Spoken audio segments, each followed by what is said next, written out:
さて、肉も食べ終わりましたが、いよいよこんなことになってきたんですね。ちょっとまだ喋り足らないと。はい、男が喋りで何が悪いという昔番組ありましたが、大阪ローカルですかね、あれは。大阪ローカルです。まだまだちょっと喋れる。ちょっと最近さ、自分らが行った興行の話とか、新日との話ばっかりやから、いつもみたいになんかこう、いつも我々が言うとったような、プロレスなんでやねん系、これどう思いますかとか、僕こう思うんですけどみたいな話、ちょっと一本ぐらいは、肉食べてる時はなんかこう前のめりに行くけど、今コーヒー飲んでます、私。ゆったりちょっと喋りたいな。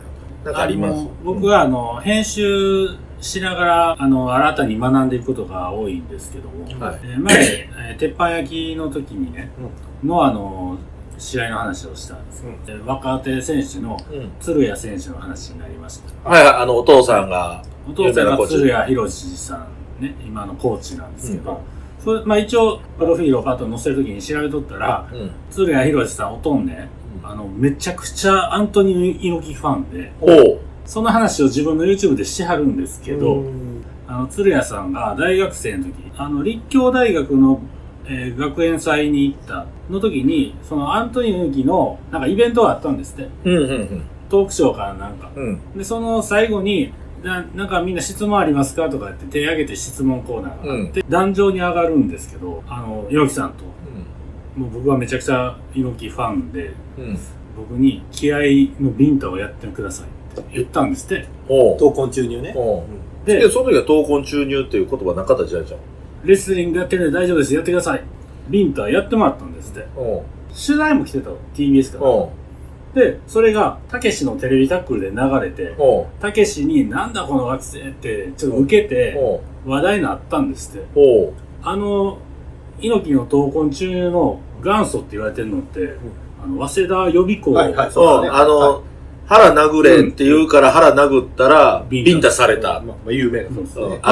なんでビンタしたんですかって言ったら、痛かったムカついたからビンタしたって。水落ちに入ったんですね。あれ元祖って言われてるんですけど、あれ鶴谷さんより後なんですって。闘魂注入元祖？そう、元祖は僕なんですよって言ってて、これはもうテレビでも取り上げられてるから、ちゃんとしたらそう出てくるからっていう。もうそれもう、あれやもう、ナイトスクープ案件やん。でももう一応 YouTube でガーッ言ってはるからね。もう解決ナイススクープや。猪木さん亡くなった時のいろんな特集の中で元祖として扱われたらしい。鶴谷さんの方。だからみんな認識ちょっとそれぞれ変わってるんかもしれんけど、ほんまは僕ですっていう話をしてて、俺知らんかった。すごいな。で、その息子が今プロレスラーになってる。すげえな。若手と UFC のなんか。ノアなんですね。新日本じゃなくて。UFC とノア。初めて闘魂ビンタされた人の息子ということで。だけど、それはもちろん何でも、チャンはじめの人おるけど、そっからもうみんなビンタされたくて行ってるわけや。すごいな、第1号。なんかもう、アポロ12号って、アームストロング選挙。月に、降りるときに、この一歩は小さい一歩だが人類にとっては大きな一歩とって言うた言葉に近いよな。だから鶴谷さんも言うたかもしれないな。このビンタは一発のビンタだが人類にとってお願いしますって言ってやっていただいたのに、それ言ってたのもやばいやつでしょ。はよ降りろよ。うるさいわ。で、今多分俺アポロ12号って言ってから11号やったような気する。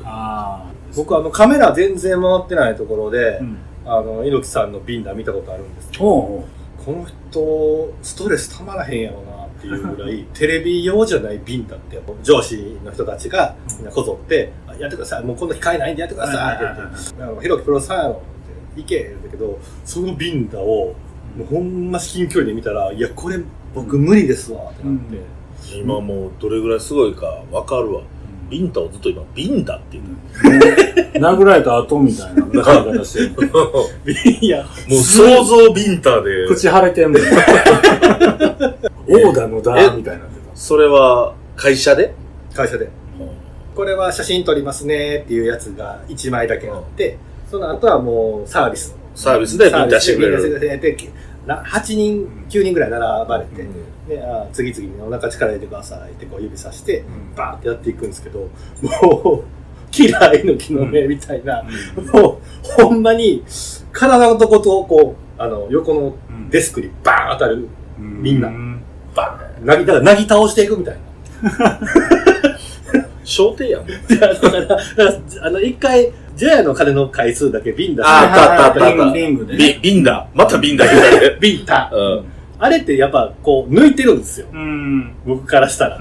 こう、やっぱ回数の稼がなあかん。裏ビンタを見た人間としては。もう。まあね、何人って考えながらやると、それしょっぱなから言ってられへんもんね、さすがに。キラー猪木やね。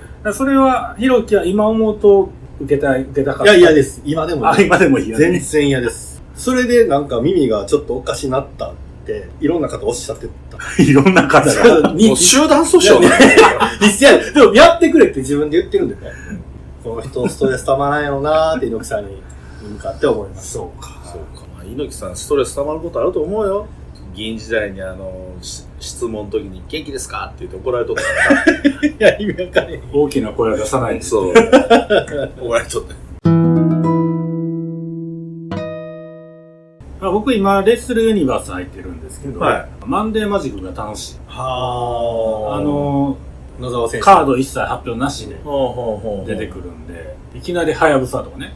いきなりハヤブサを。いきなりステーキみたいに。いきなりハヤブサか。いきなりフェニックスで。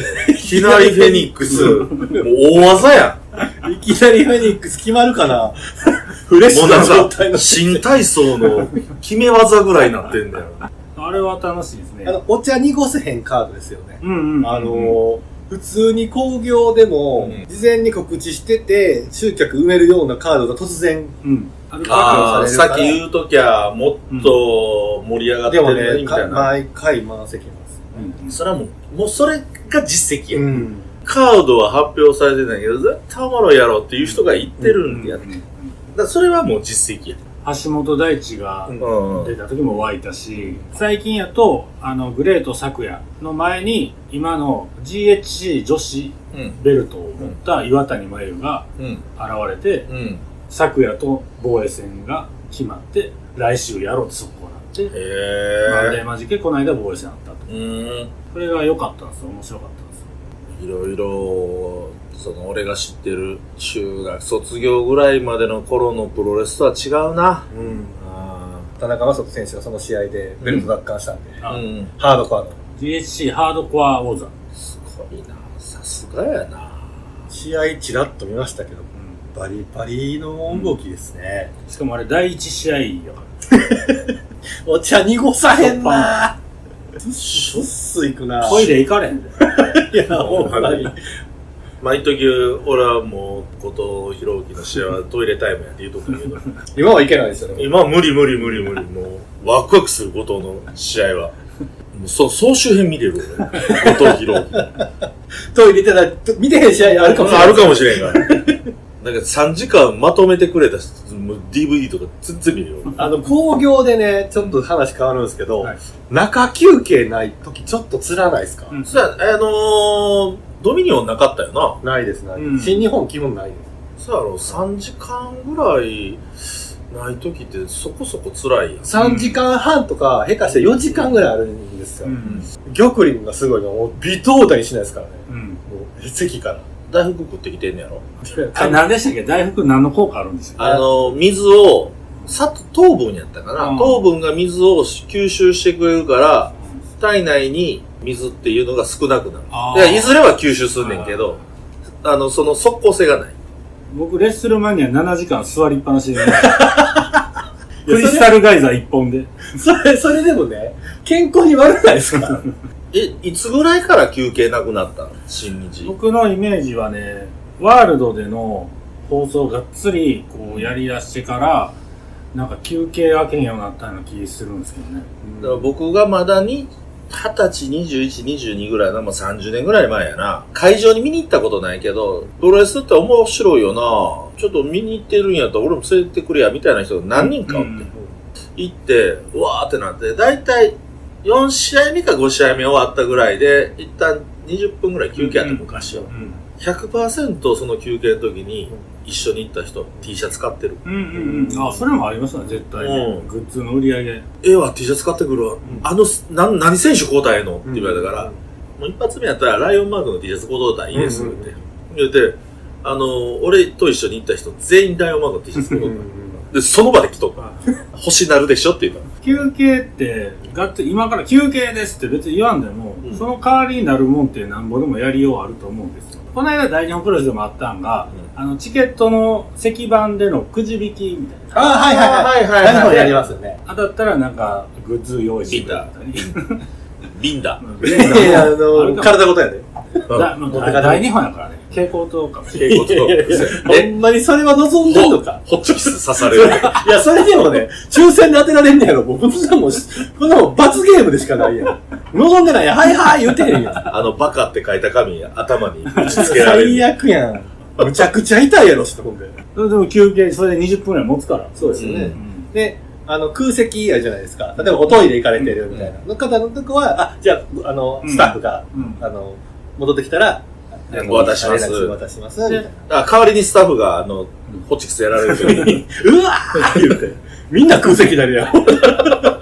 スタッフ、レスラーより怪我してるやん。欠場してる選手とか、トークショー的なね、軽く。そんなんも全然やったらええのになと思うんですよ。トークショー的なんとか、あと実況解説の音をちょっと大きくして、その1試合からそれまでの試合ちょっと解説したりとかゲスト解説を聞けるありかもわからんな。絶対やったらええのにな。聞く人は聞くしな。どうしてもさ、一試合一試合が長くなりがちやんか。だからもう一気に行ってまえっていうところがあるんちゃう。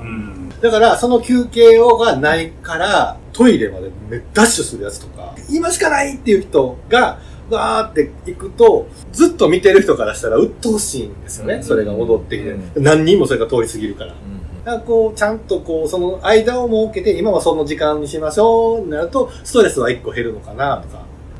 見てる客席おってのストレスはもう全部もう、なんやろ、運もあるからもう大変ですよ。対応するの。あれやん。リングサイドカメラマンの問題あるんですよ。やっぱ昔から、どうしてもリングサイドカメラマンって、画面撮ろうとしたら、やっぱり我々の目の前になる。でももっとかがんでたと思うんですよ、僕のイメージ。昔。俺、昔の方が邪魔やった記憶ある。思いますか？その団体とか、あれにおんのかな思うんですけど、リングにベタってできるだけつけて撮ってたような。高さうまんようにね。写真のカメラマンと一緒のように、カメラの違いもあるかもしれないけどね。僕、VHS、ビデオで、試合見てるとき、すごい怖いおっちゃんの声で、見えねえんだどけバカ野郎とかよう入ってますけどね。俺実際殴りに行ってる人見た。でしょマジで。昔ね。そうやろ。昔ね。手出すんすか？あんだけ高い金出して、で、好きな人がリングサイド見に行って、お前らは金目的かもわからんけど、俺らは金出して見に来てるんだよ。それを邪魔すなと。確かにそれは配慮せなあかんと思う。もうドローンにしたいね、ドローンにな。今のやったらね。今の総合 MMA、パンクラスとかでもそうですけど、金網、ケージが主流なんですけど、あれって、もうその支柱部分が結構太いんですよ。金網の、だから六角形としたら5個あるのかな？六角形？六角形やったら6つやで。角がそうですね。角やからね。角やから。6つあるね。面が5か。面も6です。面も6。はい。何が5なんですか？今六角形って言うてる。六角形です。あんたが5言うてんで。5の分はないね。ないよ。それが確認したかった。そうやで。マジで？とりあえず、話うますよ。だから6個あるね。支柱はね。いや、俺、ちゃんと聞いて、ひろきちゃんと聞いて。6個ある。柱部分。柱に沿ってカメラマン立って、撮ってるわけですよ。上から。なるほど。じゃあ、柱がよりちょっと太くなったぐらいです。けど、同化してるんで、あくまで。最小限に、邪魔にならんように。もう、カメラを柱に埋め込んだらいいんじゃん。それも埋め込んだカメラもあります。埋め込んだカメラ。埋め込んだカメラ。アナコンダバイス。そんな遊びしだしたら。いや、あかんな。これあかんな。これはあかんで。これはマジで良くない。普通の俺が編集してんねん。うわ、きついな。このテンションとちゃうもんな。何が埋め込んだカメラやで。そこ気にやろな。無表情で。俺、おらんふうになるかもわからへん。ただ同化してるカメラと手動のカメラで、まあ手動のカメラの良さってやっぱ、あるじゃないですか。まあ、お金払って見に来てる人はそうかもしれないですけど、中継でしか見れない人からしたら、やっぱ臨場感もあるし、そういう方がうまいことこう真ん中をうまいこといかなかった、ね。最近カメラでやっぱり、すごいなと思ったのが、まあそのために出したわけじゃないけども、田口監督のズボンを脱いでの攻撃の時に、ちょうどロープで、リングサイドカメラ。そう、リングサイドカメラ。ロープでちょうど股間を隠すという。あれすごいっすよね。あれプロ。確かあれは、そうですね、もう、確定せんとね、そうやろポジションをね。で、いや、確定してても、試合中、ポジション、画面離なんてないわけやから。まあ、高さなんとかしちゃえば。だけど、プロの技術じゃないと、各選手も動く時あるし、だから、さっき言うたみたいに、怖いおっちゃんが、それやってるカメラマン殴りに行って、画角ずれて、見えてしまったら、もうすごい大きな問題なんだよね。そうですね。一撃が。そうですね。その頭バーンってな一撃が。そうですね。その時ビンタかもしれないですよね。体ごといったんやなって、なるかもしれないですよね。回収しやがってめんどくせえな。もう編集できんね。あと、見に行くと、入場感じで見れるやん、この席って。はいはいはい。時にね。はいはいはい。僕は写真結構撮るんで、撮るな。正面から選手入ってきた、感じで入ってきた、こっち歩いてくるとこ撮ろう思ったら、それを目の前で映してるカメラマンのケツがずーっと。カメラマンとカメラマンの線さばくやつな。しゃあないけど、ちょっと。で、特になんかこう、吠える系の選手やったら、そのカメラに近づいて吠えるから、顔撮られへんもんな。雷神とかやと、それがクレーンのカメラなんですよ。だから、選手のコールの時とかも、そのクレーンのカメラが遠くからブワー抜いて、まあ、カメラマンは邪魔にはならないんですけど、たまたま僕座ったのがクレーンの真横やって、それは運ですよね。僕と前の男の人と、その前の男の人の肩にクレーンがこう、スレスレまでクレーン下がってきて、いやいや、俺ら肩潰されんちゃうんだぐらい迫ってきて。だから、戦い見る前にクレーンと戦ったんですね。怖ーみたいな。訴訟問題になるからな。ちょっとぶつかっただけで訴訟問題になったりするからな。その写真は撮ってまいりましたね。みんなでクレーン背負ってる写真だったんですね。会場問題よね。会場問題。Hígado asado, el título tomado, dictólogo con las pinzas mandando, el drama en el ring va acelerando, recuerda bien Restaurant Hormón cantando.